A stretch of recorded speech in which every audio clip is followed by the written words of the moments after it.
Pasaulis eksporto rinkos yra vandenynas, milžiniškos. Net ir labai norėdami, visų rinkų mes iš karto neužimsim.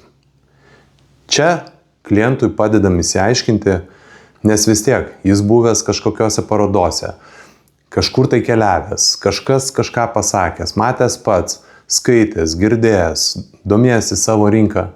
Nuo kokių rinkų jis norėtų pradėti?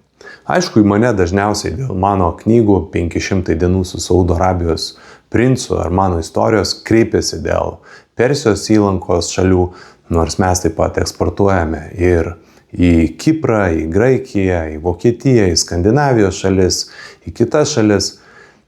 Tai pirmas mano klausimas yra, o kodėl tu manai, kad tai tavo rinka? Kodėl tau toje rinkoje turėtų pasisekti? Ir labai dažnai kartu su klientu prieinam prie nuomonės, kad verta pirmiausiai pabandyti, ką aš stipriai rekomenduoju, nuo kaimyninių rinkų.